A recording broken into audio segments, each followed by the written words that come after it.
okay, I'm coming to you. He's been like, does this terrible thing where he like cuts everything off. Yeah. And I'm just like, everybody needs to. Which makes it even worse, Right. trying to get out of there. And I'm like, Oliver, don't move, so Yeah. on the side. Major jam. Between the street and the facility, there's this little ravine. They should just fill that in and. They should take down the trees and Yeah. put up Exactly. The ability. There's no way. Billion people in there. There's no So he way was one of the that it's, Well, and they cone everything off, and if you Yeah. parked everything, make But it it didn't make it impossible for past cars to get through. Yeah. They're really terrible. Yeah.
All right. I would like to call the Eastern Board of Education regular meeting, March 9th, 7 p.m. Order at 7:18 p.m.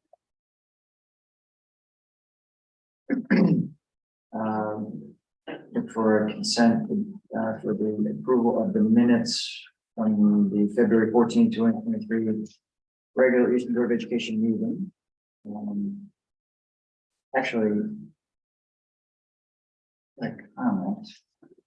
I have one too, really. Okay, Jeff, go ahead. I'll see if I can find them. On page 202, board member comment. Jay Parker mentioned that the town will have to pay an additional $500K for Barlow enrollment. Correct, since the population has decreased. That's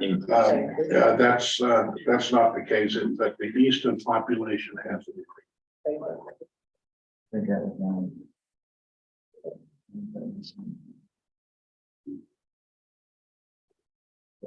Oh. Any further comments? Will we need a motion of approval? Just will be based on the amended. unanimous, yeah, no further corrections. Perfect. So unanimous consent. I can't see Jen. Her video's not on, but Okay, she's turning her video on all right, and waving, and she has no objections. perfect, fantastic. Moving right along. Public comment?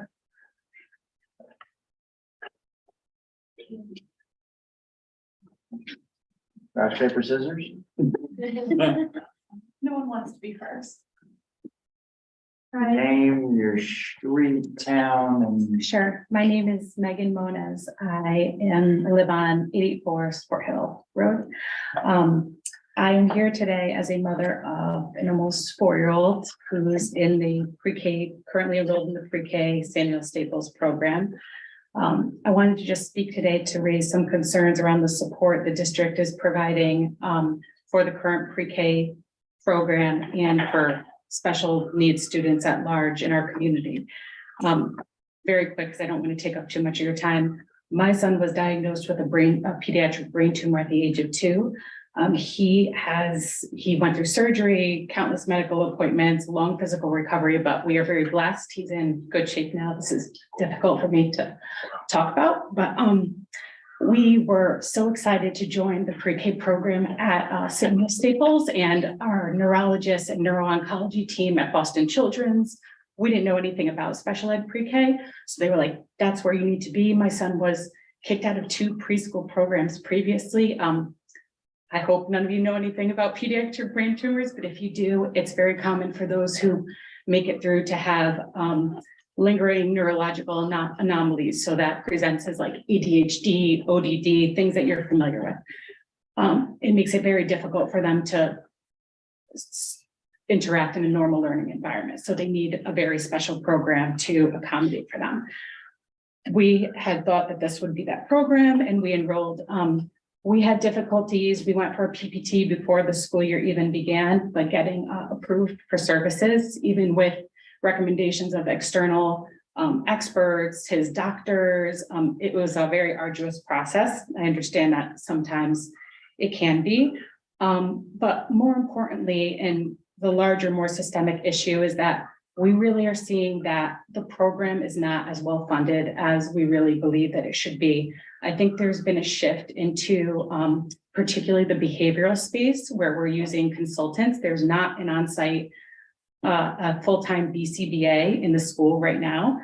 And it really makes an impact. My son in particular, you know, since the beginning of the year, he was not receiving any behavioral support from the school.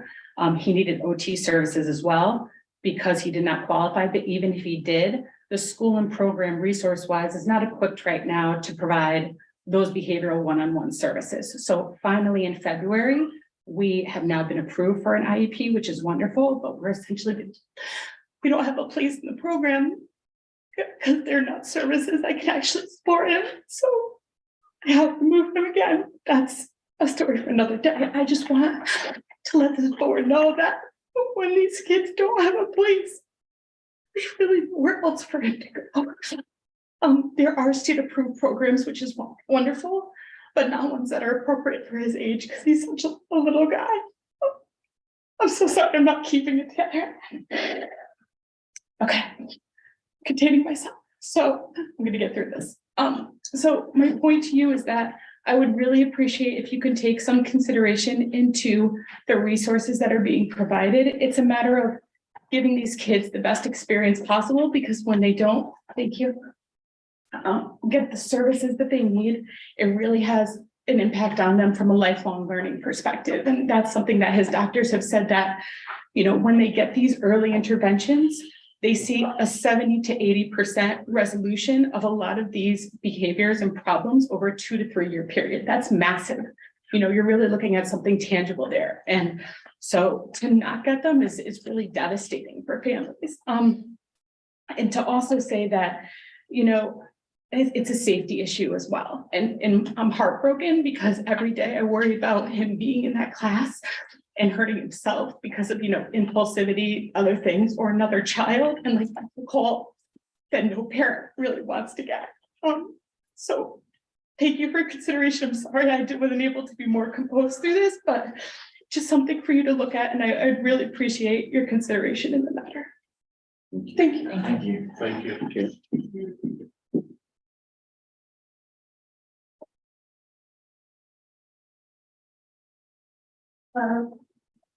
I've never been to one of these, so I'll keep it really quick. I know.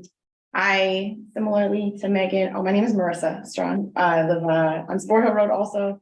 I have 2 children in Samuel Staples, one who's started in kindergarten is now in 2nd grade, one who's in the pre-K program. My older child came in 2nd grade with an IEP. We had like a great experience with her, you know, came here from New York. We chose this school specifically for all of the wonderful services that Samuel Staples had to offer. At the time when we came on, things were a little different as far as what kind of therapists were on staff and how much was going to be offered to us. And at the time, we didn't even know we were going to need a special education environment for our youngest child. But after we've been here for a short while, we found out that he had a stroke in utero and therefore sort of like falls on the cerebral palsy spectrum. Mild, thankfully, he's, you know, able to live his life in a pretty normal way, but he has a lot of issues with, he has an exacerbated ADHD problem and he has some impulsivities, similar to what Megan was talking about with her son. And that can present problems in a school setting. So when he was coming out of birth to 3, the recommendation was for us to see if he would qualify for a seat in Staples. He qualified for a seat, so we took him out of his neurotypical daycare program where he was getting his outside services through birth to 3 and put him in the program at Staples. But similarly, pretty much since day 1, it was not a great situation for us, starting with the fact that in the beginning of the school year, when he did start, the percentage of like neurotypical children to children with special needs was grossly in the favor of neurotypical children, and the quality of the program and what was happening was it was really stressful situation for us as parents. We weren't sure if it was the right fit for him anymore. We thought about pulling him out, but we decided to stick it through, and things are going better there. In my opinion, the new teacher is wonderful and things are going better. However, I have increased concerns about the resources. Just the fact that the class size continues to grow and the resources aren't continuing to grow. There was a period of time where there was no OT on staff, and they've been in school for 5 months. I think there have been 4 OTs since the beginning of the school year. Consistency wise, that's a problem, and for us, and it's just like not knowing from week to week, who his OT is stressful. BCBA in and out, quitting here and there. That's, stressful for us as parents, kind of like having all these conversations and having PPT meetings and calling amendment to PPT meetings and being kind of reassured that things are going to go in a certain direction. And then finding out 2 days later that the people that were in that meeting have now quit.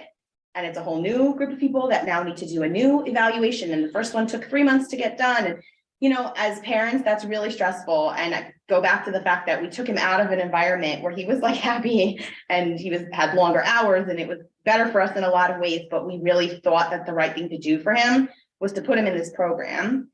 And we wanted it to work really for everybody. It's just been really hard to see how chaotic it is. And just, if the program is going to continue to grow, you have to have the resources, otherwise you can't grow the program. Or perhaps, don't take as many neurotypical kids on the lottery seat if you think that more kids might move into the neighborhood in the second half of the year. So you have seats for those kids, because those are the kids who need the program. And I'm all for, integrated classrooms. That's one of the reasons we moved here, was because all the classrooms are integrated and we wanted that. And we wanted the small class sizes. That's like, we moved from New York City where class sizes are 30 kids. And we moved here for the smaller class sizes. So to now have like, well, it's only going to be 9 kids. Okay, now it's going to be 10. Now it's going to be 12. Now it's going to be 13. That number is creeping up, but the ratio is now off.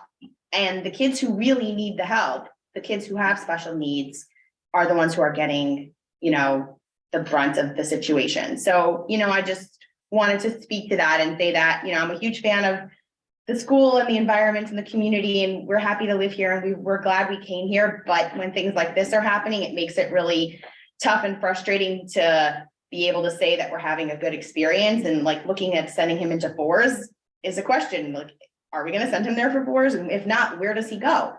Because he can't really go to a neurotypical place where he's not going to get any help at all. But it's almost like, I don't know what's the lesser of 2 evils at this point. So just something to consider, that resources are, a problem, and salaries need to be competitive for these therapists. If you're going to outsource to these consultants and you're not going to be competitive with salary, they're going to leave and they're going to go find elsewhere. And then we're going to have what we've had now, which are these like major gaps in coverage and consistency with the therapist. And it just, I think from experience, when there's more communication and a smoother running program, it just is better for everybody, the parents, the children, the school. So thank you. Thank you. Thank you. Thank you.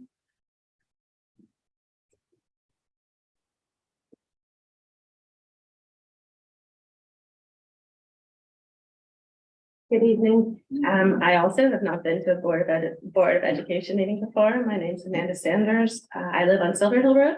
I have two kids in Samuel Staples. I have a 5-year-old in kindergarten and a 3-year-old in the pre-K3 classroom. My 5-year-old went through the pre-K3 and pre-K4 programs.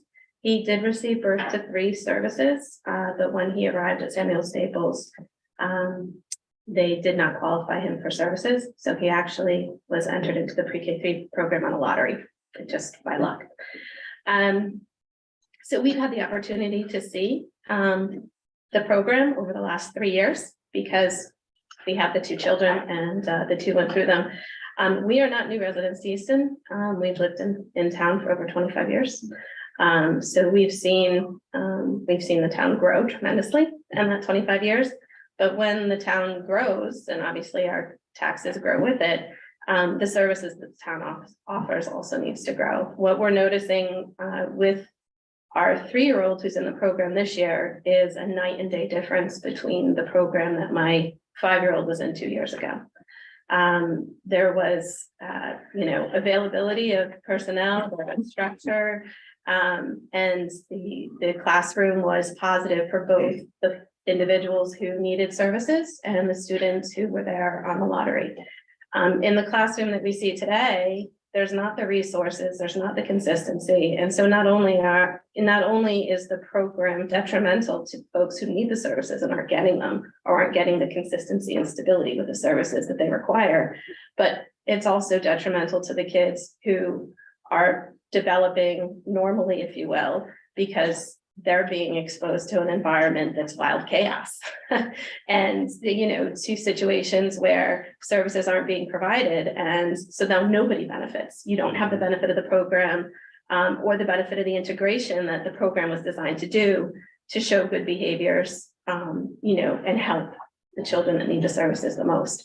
So I reinforce what the other 2 moms say, but really my point in getting up here today is we need to take a look at the resources. When we look at the budget that's proposed for next year, there's no money, there's no provision in there for further growth of the pre-K3, pre-K4, or the special services population in the district at all. And it doesn't appear to be, allocating any additional resources for the lack of resources that we have already on site. And so I'm really just expressing a concern for, the future of the program and the lack of what appears to be planning for what's inevitable. I mean, the 2 mothers who came before me are new to this district. They came here specifically for the education. I've been here for 25 years. People move to Easton for the district, for the education, and then they leave. You know this, it's a fact. And knowing that, it makes it really, confusing to me why the district wouldn't anticipate that you're going to continue to see a surge and plan for that appropriately, because now we're in a situation where you're creating a detriment to both populations. And so I'd really urge you to consider the number of resources, the staffing and the salaries to stay competitive on your ratios to other similar situated districts, competitive on your salaries with other teachers, and competitive on the number of staffing that you have. Thank you. Thank you. Thank you.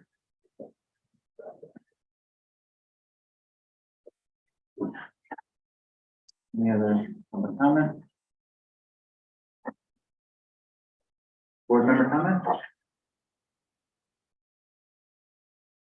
To the point of that the mothers were making, I know that we have had a fair amount of turnover in the special ed department. I guess my question would be, are we doing exit interviews with the folks that are leaving so that we have a better feel, better understanding of why there is the turnover that there is? Can I have the HDMI cable, John? Thank you. Here.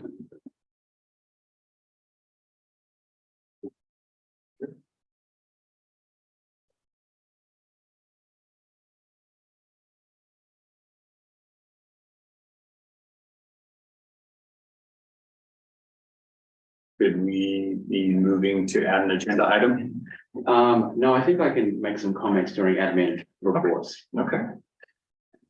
All right, I just want to thank the parents for coming and, thank you, it's important for us to know that so we can continue to examine that, and we don't talk as much about the preschool, the reason the fourth program, but I've had two kids go through it and, years ago, so, I know how important it is and how impactful it can be for kids, so I definitely appreciate your words and, are urging for us to really pay attention and think about resources. Excuse me, can I have a word, even though I'm late on this? Sure. Well, Since I'm a Go back to- taxpayer, I've been in the town for almost 50 years, Sure. and I've gone through the school, and I've gone through the other school, Just your name and address, sorry. Stephen Sanders, same as hers. She's my wife, Silver Hill Road, Okay. I think you can remember, yeah. I went through the school system, Sam Staples, the original one, this school right here, I didn't go to Barlow, I went to a different school. My nephews went to this school, my other nephews went to this school, our relatives went to this school. I've been in this town a long time, probably longer than you've been on this board. I've seen a lot of changes in this town, a lot of changes in the school. I've seen what happens to the kids that come out of the schools. Because I went to school with them. I know what they're doing today. I know what happens 40 years from now. There's a huge change in the school system.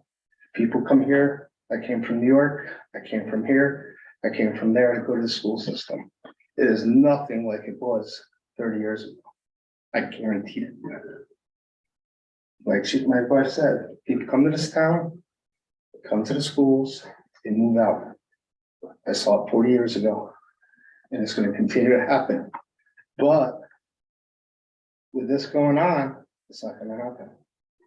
People come in and say, "Oh, it's great, it's great." I said, "No, it's not. It's not like it used to be." And they're like, "Oh, really? I moved here for the schools." Maybe other towns have gone down. Maybe it is better. I don't know. But there is an issue that I've seen, not in 10 years, not in 20 years, 30 years. There's a history. I've seen it. There's a change. If we want to let it keep going this way, then fine, let it keep going this way. But it's not on the taxpayers, it's on the board. That's doing it. Why does the housing market go up? Wow, I want to go to Easton schools, they're great. Oh, they went to my school, they did this, they did that. That's gonna end. It's not gonna happen. Let's fix it. This is my new pre-K program. What happens in Barlow? Do you know the kids what happened in Barlow? Do you know what they're doing in Barlow? No. I've seen them pregnant, I've seen them on drugs, I've seen my friends get murdered. It's gonna happen again. This probably is happening right now. Gotta wake up. You know, it starts with teachers, yeah, it starts with budgets, everything's budget related. It's all that. It's all about the money, I get it. But little things can change. That's all. Just little things, you know? The teacher, the interview, the exit process, what's going on? Nobody interviews people when they leave. Nobody says, "Why are you leaving? What's going on? Why did you want to leave? Did you have a problem with this person, this supervisor, this manager, this whatever?" Let's just figure it out. You know, that's all. So, thanks. Thank you.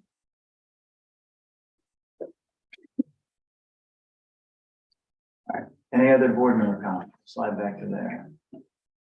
Sounds good? Okay. We'll go to item 5 on the agenda, administrative reports. Okay, good evening, everyone.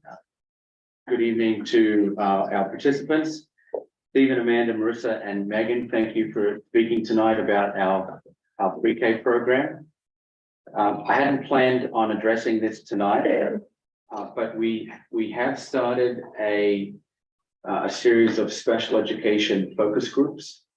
I did notify the board that I had hired an outside consultant probably back in January, and I notified the community as well that we were going to start having some conversations because we truly are interested in looking at our special ed program, identifying what we're doing well, building on what we're doing well, and finding out where we can improve.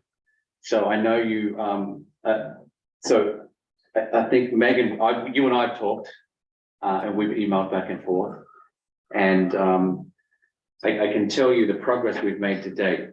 So if you look up at this document, This is a record of all the focus groups that we've held and when we've held them. You can see here that we've had meetings as early as February 7th with our administrative team. So we started with our leaders by asking our leaders what's going well and what do we need to improve in special education. And then we started to meet with teachers on February 13th in all schools, Reading Elementary School, Samuel Staples School, Helen Keller School, and also John Reed. We've met with the pre-K teachers already. You can see that happened on February 24th. And you can see when these meetings are complete, not started, in progress, and so on. And on March 6th, we've met with our instructional leader team. We met with the RAS pre-K program. We've met with our supervisors and with our director of special education. March 9th, we had some, I think this was actually today. Check that out. So I'll make sure that happens before I check it off. Maybe I'll check in progress. Did this happen? It did happen, yep. All right, I'll check it off. I got the room ready, I got it in there. Okay, I'll check that off. And so we have some dates coming up. And most importantly, we're also meeting with our paraprofessionals on March 17th. They're really important as well. We're meeting with our school psychologists and so on. And then on March 21st, we're meeting with our Reading families from 5 to 7 p.m. in person. This meeting just popped on the calendar today. It looks like we're going back and we're meeting with some teachers over at Samuel Staples. Then on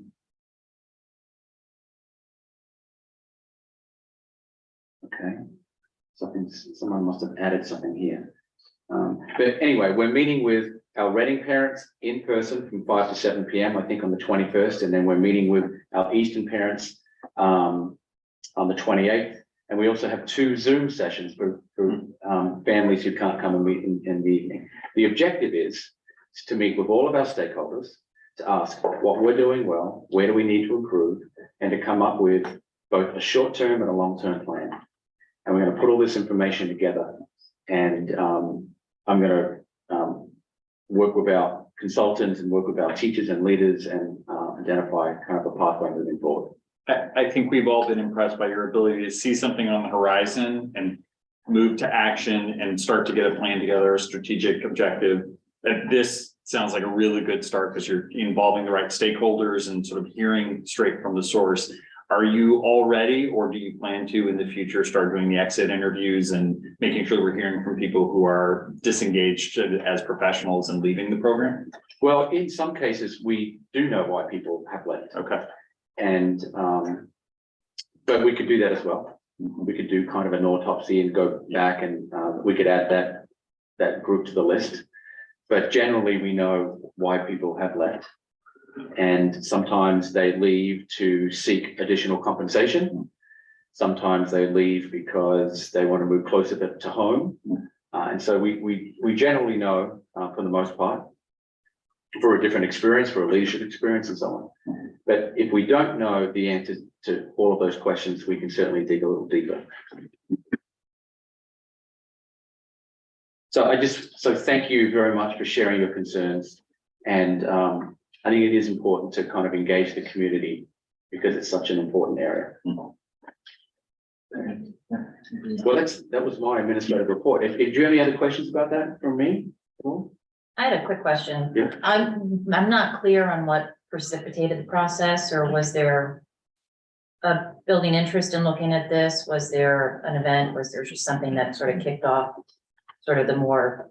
There was not an event that kicked this off. This was, if you actually there is. There wasn't an event that kicked it off. I don't mean there was an event. No, but no, I'm just, but when what did we is start your- taking a closer look at it? I'm sure it's part of the priorities and strategic. That's Yes, exactly I get right. it. Yeah. So when you look at the strategic priorities, and there's 70 priorities, you can see that it is strategic priority. I'll show you exactly. We have a strategic priority that says meet the needs of all learners, which is priority 4. Right. And action step 410 is conduct a special education study to evaluate best practices in the district. Okay. 1, identify a consultant. 2, conduct focus groups. 3, observe PPTs and programs.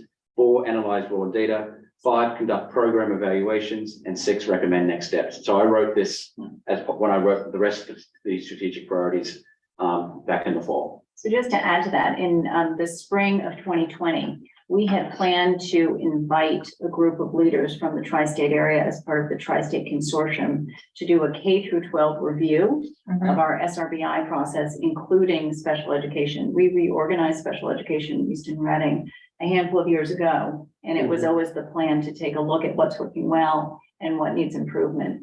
That visit didn't happen for obvious reasons, but it remained a priority. So this year we're conducting a K through 12 SRBI study because that remained an important priority for our work. And then this is a part of the strategic plan. Great, thank you. So as a part of our budget process last year, we recognized that we were seeing a lot of pain, especially from our youngest learners coming into kindergarten, 1st and 2nd grade. And so we increased the sections in each one of those grades last year to add an additional teacher. What do we see as the longer term plan for sort of kindergarten, 1st and 2nd for sure, but also the pre-K side of the equation? Well, I think we can, that is why we intensely looked at pre-K as part of those focus groups, our pre-K paraprofessionals, our pre-K teachers, and our elementary school principals. So we are, and of course, our parents as well. So we are interested in getting stakeholder feedback, particularly in the lower grades, so that we can plan appropriately for the future, which could include looking at resources and class sizes and how we use outside evaluations and services versus providing services in-house. I think that's all part of getting more information. So a quick question. In the preschool, there often is a need for additional resources to support, like a one-on-one for specific students because of their IEPs and because of their needs. If we know, it sounds like there has been a significant amount of turnover, which obviously creates chaos for families. Are we doing anything proactively in addition to the focus groups and kind of understanding the gravity of the challenge that is happening to focus salary, increasing salary? Are there things that we could be doing to support, to try to stop the bleeding, I guess, if it's a salary problem, have we addressed that? Is it, I know folks are just hard to find, right? Like it's not exactly easy to find BPAs or to find some of those professionals right now. So is there things that the board could be doing proactively as you're going through the focus group process just to help, I don't know, kind of stop the challenge, some of the challenges right now? Well, we, Vicky Cram and I met with the Easton paraprofessionals yesterday to talk about compensation, to talk about how they're, as paraprofessionals, they're getting pulled to cover and substitute for classrooms because there's a teacher shortage that's affecting the state, the area, and particularly our schools. And so our administrators have to cover classrooms, and sometimes they have if they don't have a sub, they have to pull a paraprofessional. And pulling a paraprofessional also impacts that child, impacts that classroom. So we talked about 2 things yesterday with our Easton paraprofessionals. One was the impact of substitutes. And in the budget process, we talked about increasing our sub rate to $125 a day and adding an intern, which is something that we brainstormed. The second thing that Easton paraprofessionals talked about yesterday was a desire for compensation. And they will be sending a letter to the Easton board soon after meeting with me yesterday and asking about negotiations. Right now, the Easton paras do not, I think their contract goes for another year.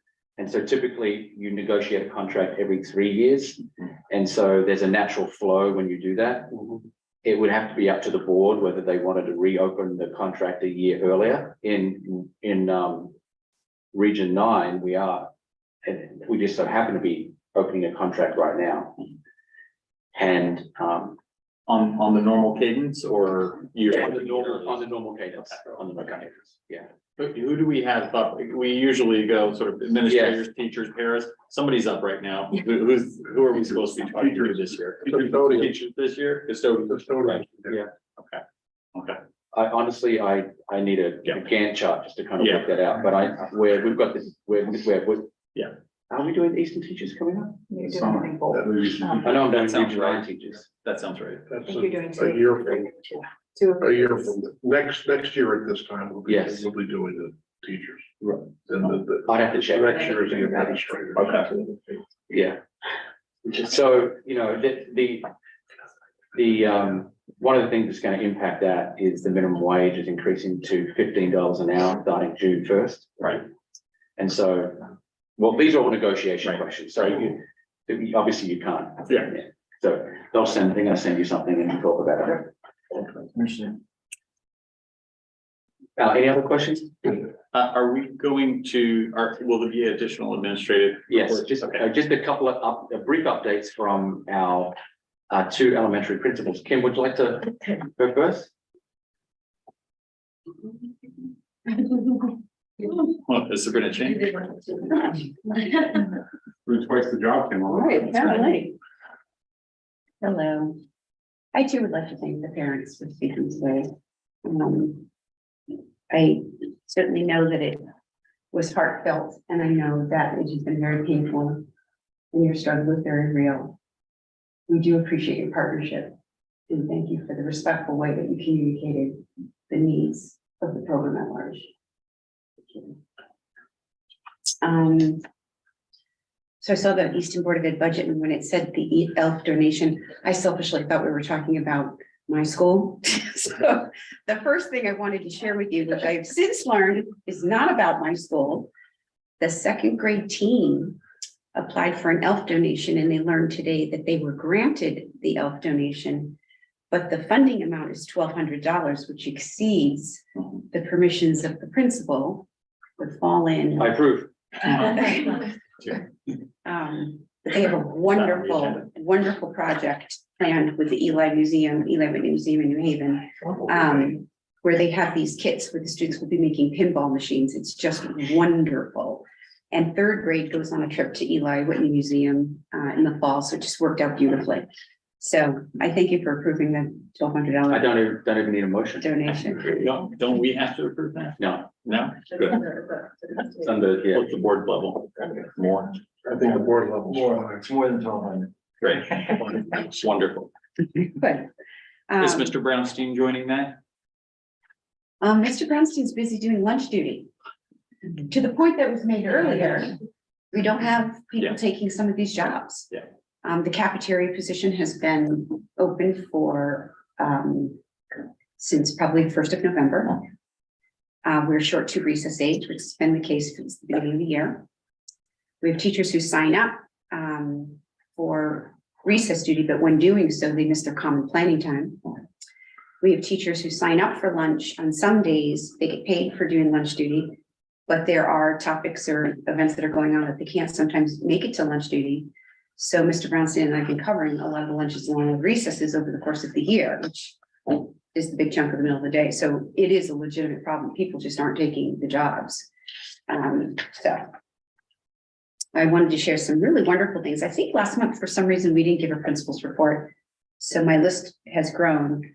Believe it or not, we missed the entire conversation about the Super Bowl. Our students did an absolutely wonderful collection for food banks in the area called the Super Bowl.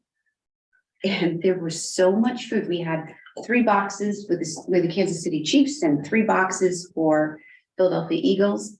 There was so much food that overflowed these 6 boxes that the mothers say, I'm not counting this. It looks like it's the Kansas City Chiefs. And the kids were good with that. So Easton Food Bank completely was filled. We sent some of it over to Fairfield and some to Bridgeport. It was just terrific. And then on the heels of that, our student senate, which are representatives K through 5, they collected for Turkey and Syria just wonderful. We have families in, who hail from both countries, who have connections, and they ask for specific items through their organizations. And they came with 2 gigantic Escalades and filled it with wonderful. We have just incredibly generous families.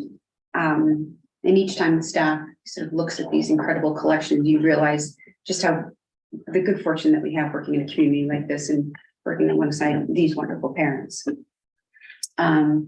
We started a garden club, and I didn't put in a stipend for the garden club. There were over 100 little friends who apparently found gardening very exciting. And the 2 advisors who could not handle all 100 kids broke it up into grades 2 and 4 on one Tuesday and 1st and 5th on another Tuesday. And now running along the side of one of the neighborhoods are these beautiful gallon jugs filled with seeds that cast the greatest amount of sun. These kids love gardening. Who knew? Very proud of that. The talent show, which has remained a little dormant for 3 years in a row. We have 3 wonderful colleagues of mine who wanted to be the advisors for the talent show. And because they felt so strongly that it's such a wonderful event, they accepted all of the talent. So we have quite a talent show coming at the end of the month, which I'm very excited to see in person, but I have heard a lot about. As well, we have had we have a brand new music and band teacher, and he put out a performance alongside Karen Matera, who did the choral performances, band, ukulele, or it was really quite beautiful. And it's nice, always nice just to see kids in fine performing arts. So things have been going quite well at Samuel Staples. Any questions? I'd like to thank you for bringing back the DARE program. Oh, my stars, I didn't even talk about that. Yes, and the jump for joy that my daughter did when I dropped her off at school that day. Yes, with the big sign, welcome DARE. Oh, did you see the very low-key way that Officer Mark returned to Samuel Staples? Yeah. For those of you who didn't get appreciate, he put out a lawn sign that was quite a sight. Yes. So a lot of cajoling it took. But Officer Mark, who I called no less than 10 times and reminded him of all the many things we did together, he stepped forward and is doing the DARE program every Monday and Tuesday until I say he can leave. It's a miracle. Very grateful, Thank you. very grateful. Kim, what's the count next year for kindergarten? Any It updates? still looks very low to me. Remember, he projected 85? He projected 85. The local preschools numbers are still very, very low. The number that's always so hard to figure out are those that are coming into Easton or who have a child that goes to a preschool that is outside our community. I really don't think it's going to be above 85. All right, thank you. Okay, Okay, thanks, Kim. you're welcome. Okay, Dr. Clark, Steve.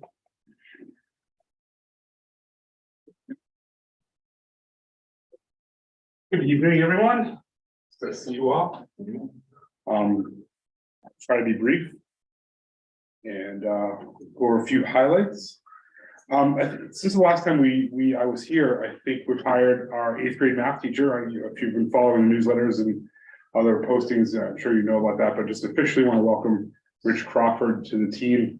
He's been a wonderful hire. He came from, he has 2 different master's degrees. He was teacher of the year in Greenwich.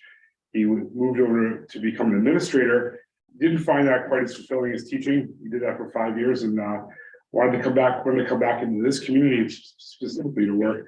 He's a resident of Reading, has kids in the schools over there, and he really wanted to become part of our district. And so he took this opportunity to come in, and he was just he's been a wonderful hire, and he's getting his feet really wet now, and has some real innovative ideas and practices. He's already raising the game in a lot of ways.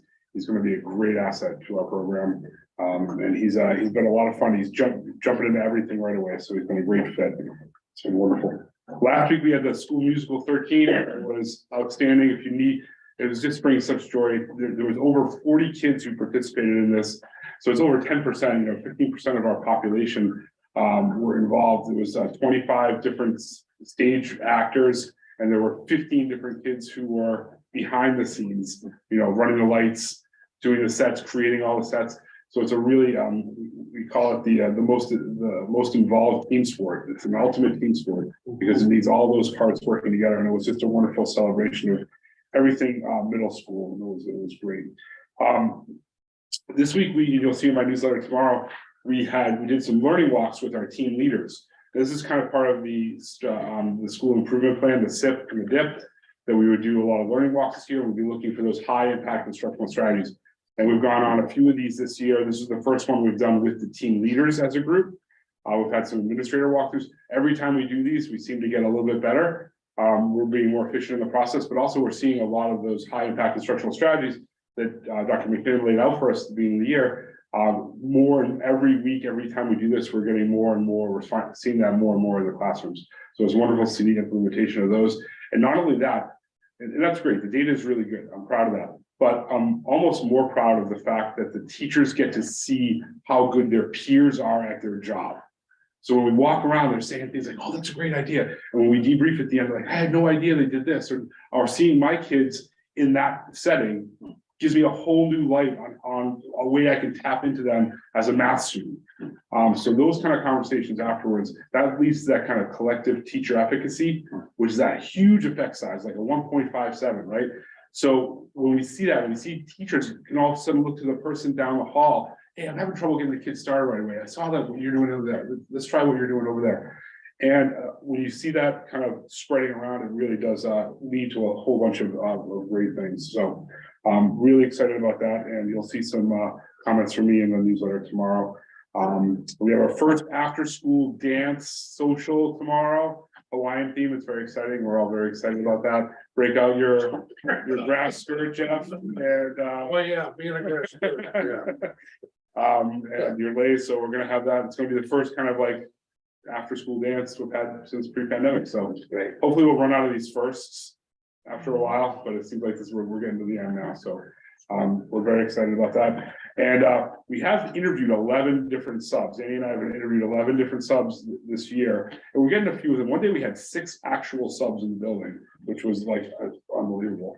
And we're finding the more kind of we engage with those folks, and the sooner we can get absences in, when teachers know about an absence, those get picked up pretty regularly. It's the sick the night before or the morning of that are really hard to fill. There's just not a lot of people waking up to look to see if I can go to the middle school. But if we put something out there early enough, then it seems to fill a lot easier. So some of those things have worked. So Will there be an 8th grade end of the year dance? we haven't met as a committee. We're meeting with the PTO tomorrow. I'm sure that'll be one of the conversations we'll have. We know we did the kind of backyard barbecue. It was very kind of just in case we had to go into kind of more protective mode. It was good. With tomorrow's dance, see how that goes. I'd like to let the kids kind of, get some voice in that. So we'll talk to the student councils and 8th grade committees and the 8th grade parents, and I can see us going back to something more like that this year. But also the backyard barbecue party was a big hit too. So I don't know. I'll let you know. As soon as I know, I'll let you know.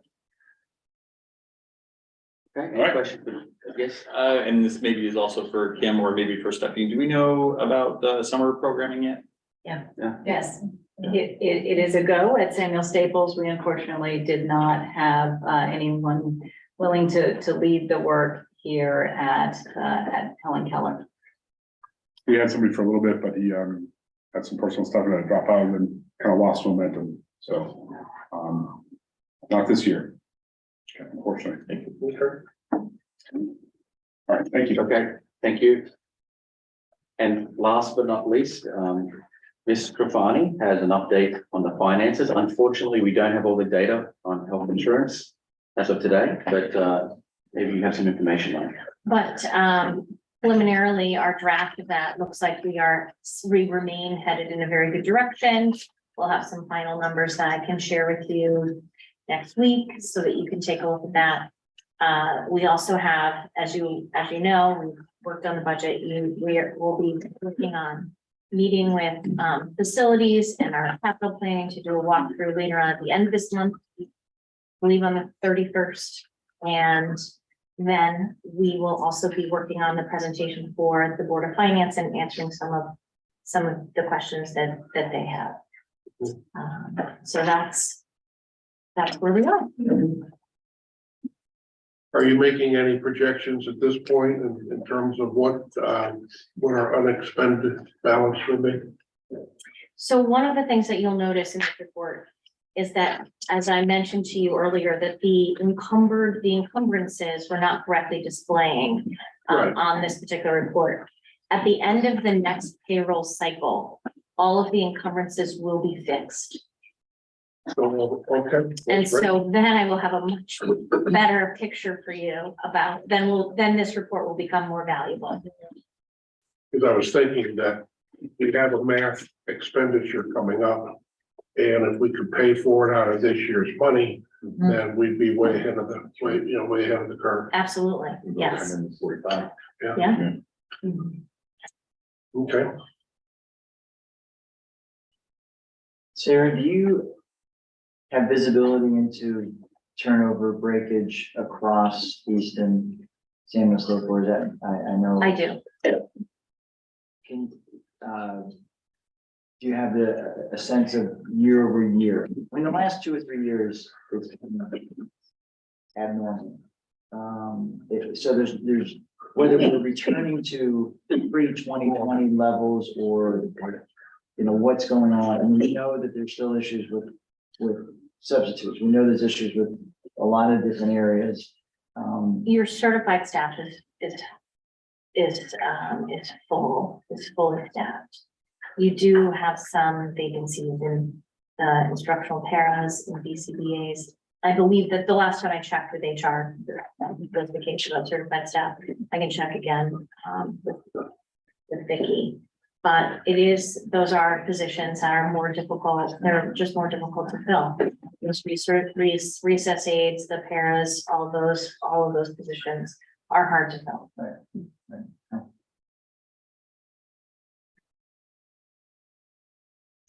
Sorry about that. Any other questions for Sarah? Okay. Can't wait till next month. Me too. Me too. Includes administrative report? It does. All right. Yep, it does. Let's move to item 6, discussion and possible action, an elk donation.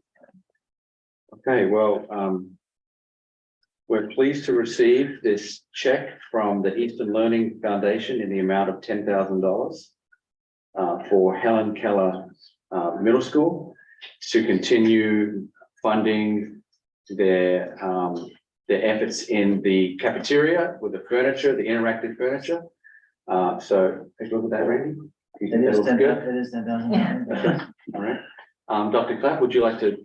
Yeah, we're, bring us up to speed on that we're project? very grateful for ELF's continued partnership on this project.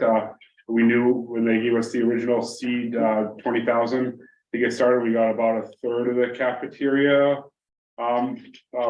repurchased.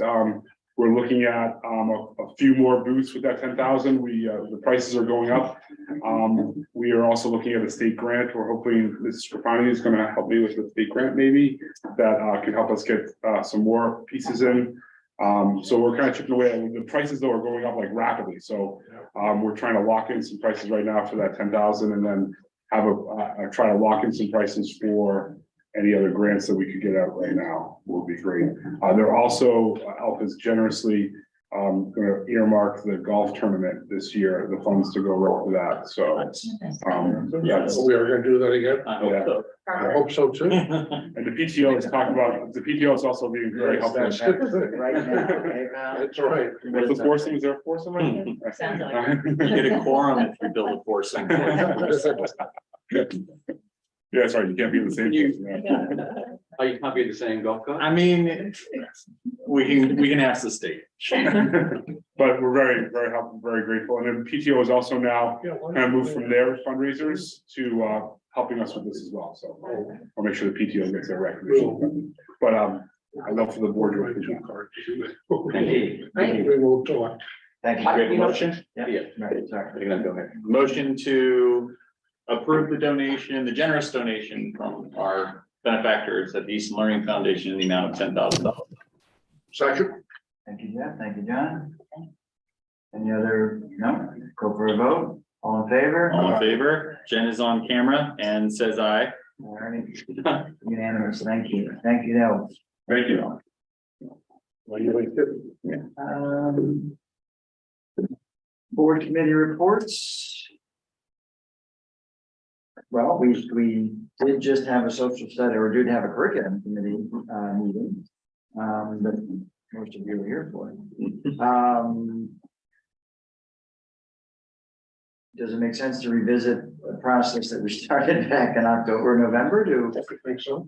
basically approve the amended outline of the social studies curriculum? Does that Do make sense? we want a motion for that? Can I move to accept the social studies curriculum as presented. Great, Second? thank you, John. Any other discussion? We had some discussion earlier in the previous meeting, but hearing none, we'll go to a vote. All in favor? Aye. Jen's on camera and saying aye as well. Fantastic. Terrific. Motion approved.